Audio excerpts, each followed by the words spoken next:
Hello everyone, I'm here with the message of the Divine Masculine for his beloved, the Divine Feminine, for the week of January 30 to February 5.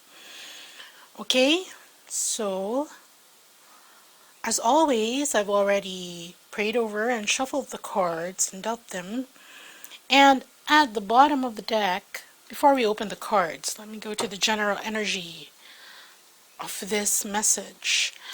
Here we have the Chariot, okay, so indicating movement.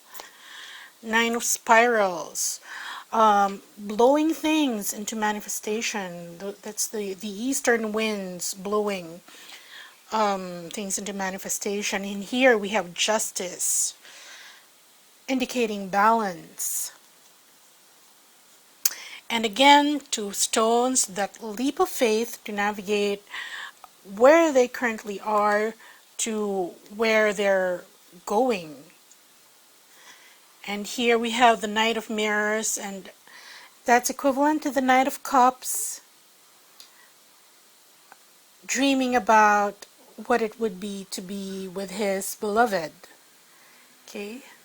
Also, it is an offer of love. We have a tiger there. Tiger, very resolute, determined. But see, this tiger here is on the pounce. Okay, so those are the energies surrounding this message. For the message itself, let's see what the Divine Masculines have for the Divine Feminines this week. First card we have is the Ace of Spirals, and this indicates, again, a new beginning in the physical. If you've watched my Twin Flame weekly video, I explained a bit about how Mars is entering Aries, its ruler. Okay, it's a very determined energy. Aries is represented by the ram here. So again, confirming this new beginning, this energy that's supporting the desire of the Divine Masculines for that new beginning here with this Ace of Spirals. Next card we have is the Sojourner, which is the King of Mirrors. He's equivalent to the King of Cups. And here again we have movement. But what is directing this movement? Because the horse, of course, he's the one that's being directed by the Sojourner, and the Sojourner represents, he's the King of Mirrors. He represents unconditional love. So the movement is towards that. And that's where the Divine Masculine is heading. Next card we have is the Three of Stones. And the Three of Stones is a very good card for manifestation. This is a card of planning how to manifest those plans. This is the Tree of Life. And here we have a cave. The owl's names, what are the owl's names? I think, hold on, Three of Stones.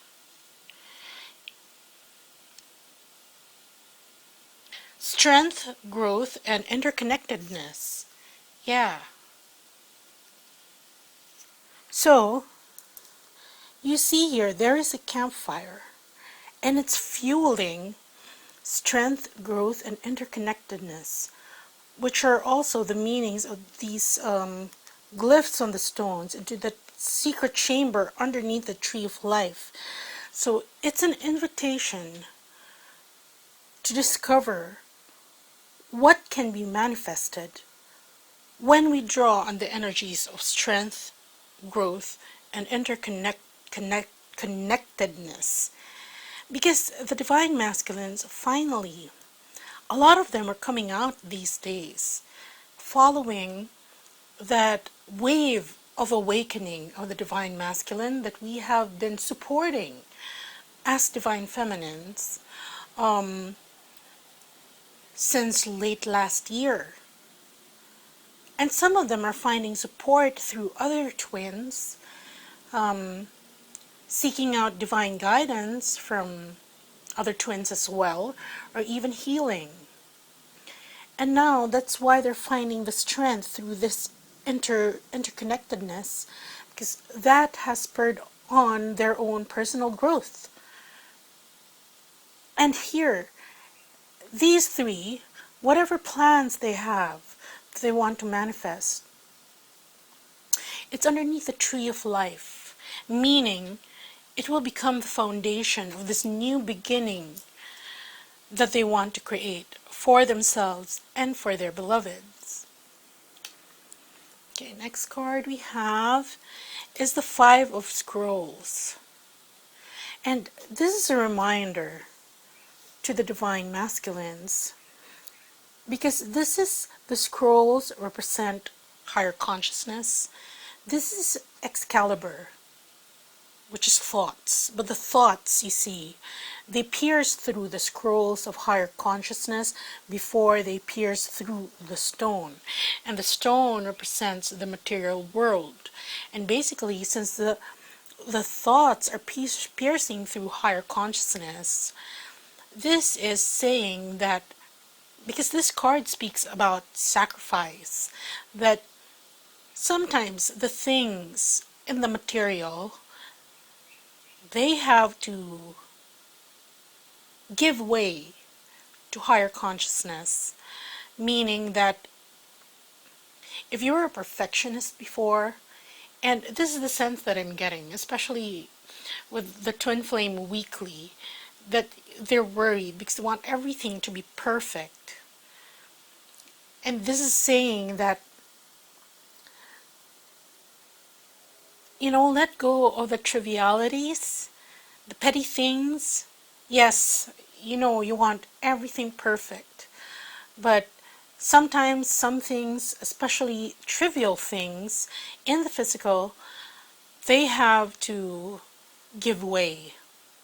Let's say your twin is miles away and you have kids that you want to bring with you when you finally come to union with your beloved. But let's say your kid's of schooling age and you can't bring him. So you can't bring him at the time that you're going on this journey to visit your beloved who's in another country. Then even if you've been picturing, and I'm speaking of the divine masculines, even if you've been picturing that happy family reunion wherein you're going to merge your present family with your reunion with your twin, but your son or your daughter is still in school now, they have to go to school, that has to take a back seat for the moment. Because again, priorities. What is higher consciousness saying? So, little things. I'm not saying that leaving your kid, of course you don't leave your kid behind if there's no one to watch them, take care of them and all that. But that's what I'm saying. Or if you want a gift for your twin, you want the perfect, I don't know, diamond ring. But let's say the jeweler that you're buying it from, this ring that you've envisioned, it was, instead of a solitaire, which you've been envisioning, you want a princess cut diamond. Then, again, what's more important? It's what the ring symbolizes. That's why these trivial things, the details, the masculine is saying that, is being reminded right now to let that go. To lessen his worries, his anxieties at making this whole thing reunion perfect. And as a message, this is sort of like a footnote or by way of explanation to his divine feminines. It's like when the server comes with your order and they say that I'm sorry, we don't have a side of peas and carrots, so would you like mashed potatoes instead? Something like that. But that's not the main course, right? You're still having that marbleized melt in your mouth, melts like butter steak. And it's the sides that just changed. So this is sort of the by way of explanation why some things, when they execute it, it won't turn out exactly as they envisioned it, but they're going to tell you what they had in mind. So don't worry. And what I'm getting is that for the divine feminines, oh God, you're here. Doesn't really matter if it's a side of peas and carrots or it's mashed potatoes. But so that's by way of explanation, their message to the divine feminines. And next we have the mime, which is this page of spirals. And the page of spirals is a messenger. Here we again see themes of the ram. Because here in this new beginning that they want to create, what the divine masculines will be going through. Because this mime, what the mime does is to get at repressed memories, things that didn't make sense to the divine masculine before, and to bring that to the surface, to integrate it now. So that's a good thing to have with this new beginning, because finally he's again making sense of everything that's happened before that he repressed. He repressed them because he didn't know what the real value of the divine feminine was to him. Because all those things, all those occurrences, they happened prior to his awakening. And this is like a rewind, a, a trailer. You know those movies with twists in the end? Let's say, the movie with Kaiser Soze. Oh God, I can't remember the name.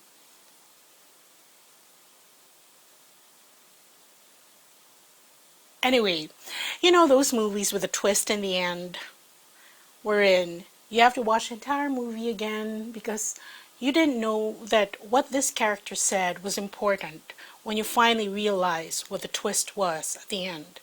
So you do a rewind and you realize that, oh, this little bit in the movie was important. Oh, this one was a foreboding of the plot twist at the end. Something like that.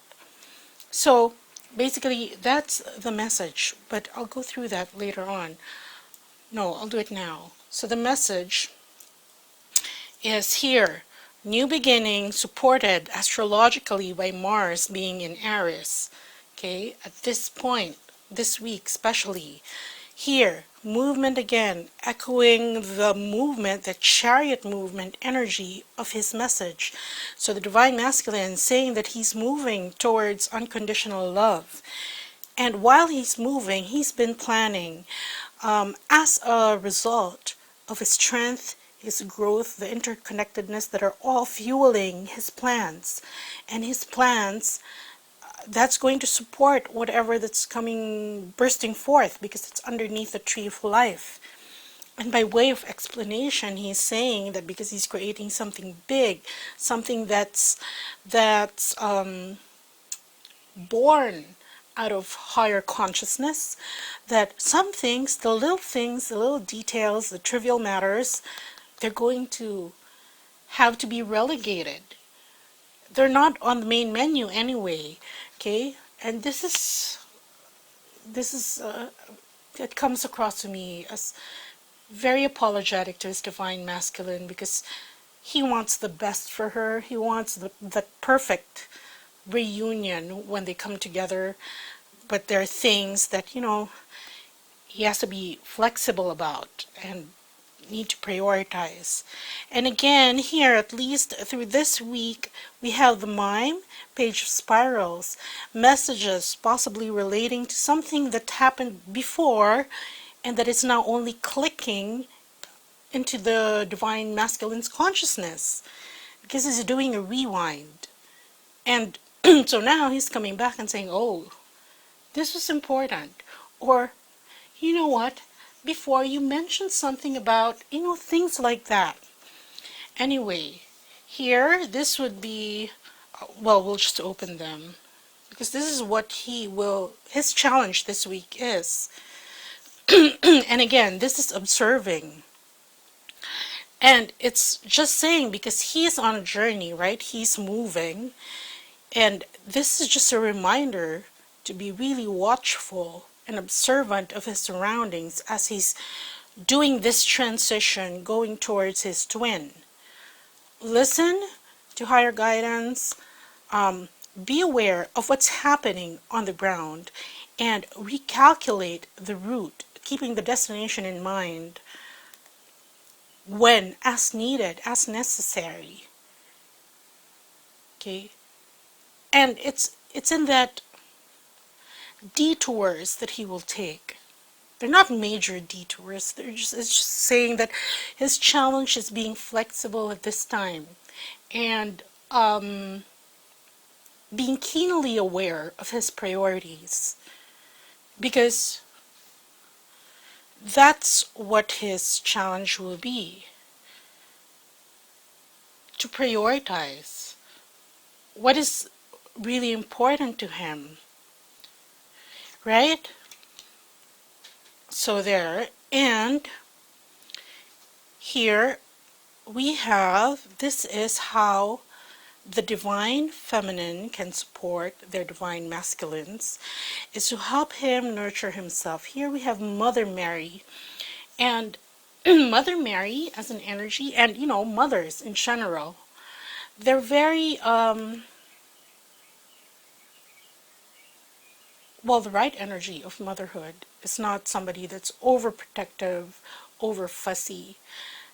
It's keeping a watch, a protective watch, at a distance so that their children can learn for themselves, move themselves, and yet they're close enough to give support or assistance when needed. And here, so this is saying that we can help the divine masculines by providing that support. Because here, this energy, oh, it's a very, very, how do you say it? One path straight to the goal. And when you've got that blinders on, because he's so excited to get to goal, he's going to forget sometimes to take care of himself. And again, how do you support that? Then do it energetically. Here we have this card is color gold, and that's Christ consciousness, right? So in supporting the divine masculine, what the divine feminines can do is to trust him. You see, this is also yellow slash gold, relating to the solar plexus, the seat of power. And if the divine feminines are truly, truly anchored in their own power, in their own identity, in their belief that this union will happen, then the divine masculines don't have to worry about that part, right? All they have to do now is to get to their destination. Yes, he's worrying about the details, but whether or not the divine feminine will reject him, whether or not the divine feminine will not know what he's talking about once he gets there and says his piece. That's no longer an issue. So take that out of the equation and support the divine masculine by truly anchoring your power in your identity as his divine counterpart and his beloved. You know the divine masculine's journey. He didn't get to this point of all this movement without much difficulty and hardship and challenges, responding to the wake-up call that Spirit gave him. So that's how the divine feminist can support. And here, just to clarify the spread, oh, there, see? Ship indicating movement again. So the divine masculines are on the move with a very directed energy, bringing with them on this journey unconditional love to their divine counterparts. And this is not an infatuation type love. This is very mature. He's the King of Cups. He now embodies the unconditional love template, which he has imbibed in himself through strength, growth, and interconnectedness, all contributing to what he's learned, what he brings with himself on his travel to his counterpart. And here, again, setting his priorities because he set his sights high. And by way of explanation again, asking for leeway, so to speak, from their divine feminines about the things that need, the trivial things. He wanted it really without hitches and perfect, but it is a journey. It's like driving from one point to the other point. You really don't know. No one can foretell how many pedestrians are going to be crossing at each pedestrian crossing you'll pass. Or when you finally get to the stoplight, how many seconds it'll be. I mean, when you get there, you know if there's a number on the traffic light. But then, you know, when you're still at your point of where you're moving towards your destination, you don't know each and every traffic sign. But he's being told to be flexible about it, to just be aware of his surroundings on his journey. And again, a realization, an epiphany of things that were important, things that figures in this journey that he only now knows that are important. It's like the plot twist is being revealed to him at this point, and is only now being cognizant of everything else. Okay, so that's what I have for the Divine Masculine's message for the Divine Feminine this week. And a big shout out to all of those who have purchased the light language to ease the pain of separation from their twin. I've had very, very wonderful feedback from that. Thank you so much. And for those who haven't purchased or tried out the Fast Track to Twin Flame Unions activations, they're on now. They're all only there for a limited time. So the energy is good. And again, support it by nurturing yourself. So if you've got some issues that you still need to work the kinks out of, then check out the Fast Track to Twin Flame Union activations. And also, for the whole month of February, I'm holding this contest. If you share the video of the Fast Track to Twin Flame Union on my Facebook page, at the end of February, I'm going to pick a winner for a free insight spread reading. That's around 45 to 60 minutes long, and all you have to do is to share the video. And that's my gift of love for all of you this February. Okay, so that's it for this week. I'll see you next week. Bye.